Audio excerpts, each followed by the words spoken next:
दोस्तों, भगवान कृष्ण दुनिया के सबसे बड़े रहस्य हैं। उनके जीवन से जुड़े राज हर किसी को हैरान करते रहते हैं। दोस्तों, इस वीडियो में मैं आपको 3112 ईसा पूर्व हुए भगवान श्री कृष्ण के उन रहस्यों के बारे में बताने वाला हूं जो आपको हैरान कर देंगे। क्या नीले रंग के थे भगवान श्री कृष्ण?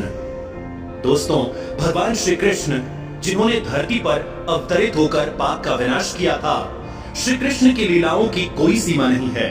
उनके बारे में जितना भी जानेंगे उतनी ही आपकी रुचि बढ़ती जाएगी।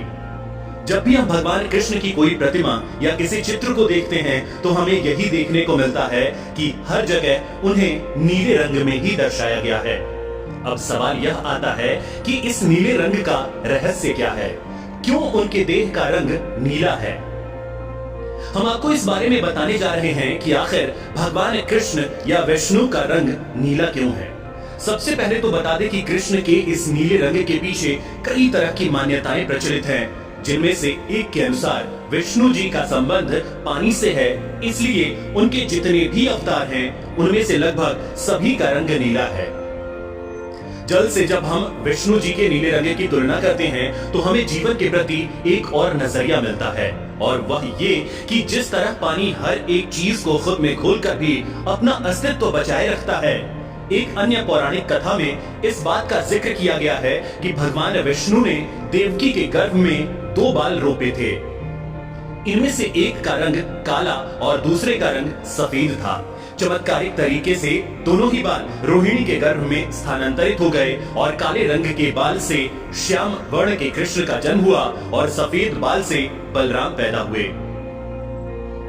इस नीले रंग के पीछे एक और मान्यता है, और वह ये कि प्रकृति की अधिकतर रचनाओं का रंग नीला है, जैसे समुद्र या नदी का पानी, आसमान। ऐसे में जिस महापुरुष के अंदर इन कृतियों के समान गुण यानी कि जिनमें धैर्य, साहस, समर्पण जैसी भावनाएं हैं, उन्हें नीले रंग में दर्शाया जाता है। भगवान कृष्ण के भीतर ये सभी गुण मौजूद हैं और इसी के चलते उन्हें नीले रंग से दर्शाया जाता है।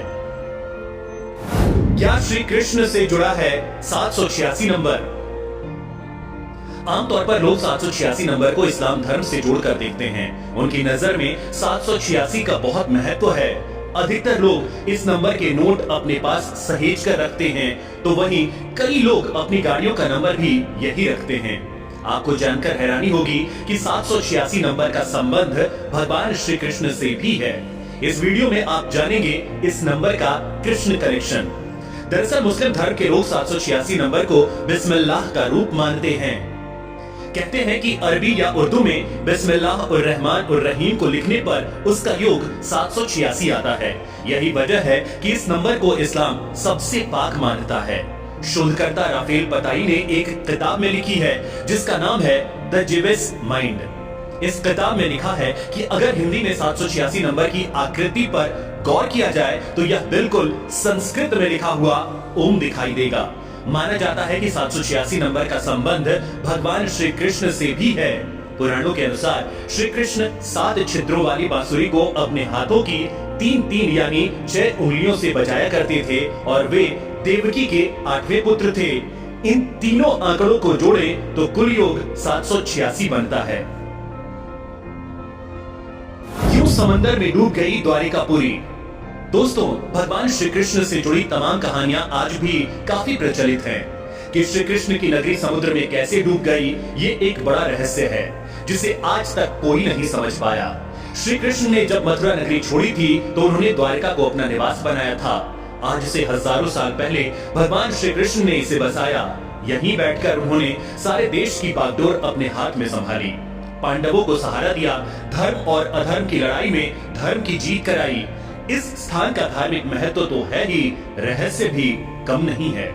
इस मामले में वैज्ञानिकों की रिसर्च बताती है कि हिम युग समाप्त होने के बाद समुद्र का जल स्तर बढ़ा था। इससे दुनिया भर में कई तटवर्ती शहर समुद्र में डूब गए।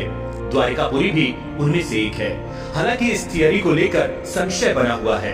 दरअसल महाभारत का इतिहास 5000 साल पुराना है, जबकि हिम युग 10,000 साल पहले समाप्त हो गया था। इस मामले में पौराणिक मान्यता है कि श्री कृष्ण ने जब मथुरा छोड़ा तब यदुवंशियों की रक्षा के लिए अपने भाई बलराम के साथ मिलकर द्वारिकापुरी की नींव रखी थी। लेकिन यदुवंश के खात्मे और श्री कृष्ण का जीवन पूर्ण होते ही द्वारिकापुरी समुद्र में समा गई। पौराणिक कहानियों के अनुसार श्री कृष्ण ने करीब 36 साल तक द्वारिका पर शासन किया। कहते हैं कि धृतराष्ट्र की पत्नी गांधारी और ऋषि दुर्वासा ने यदुवंश के नष्ट होने का श्राप दिया था।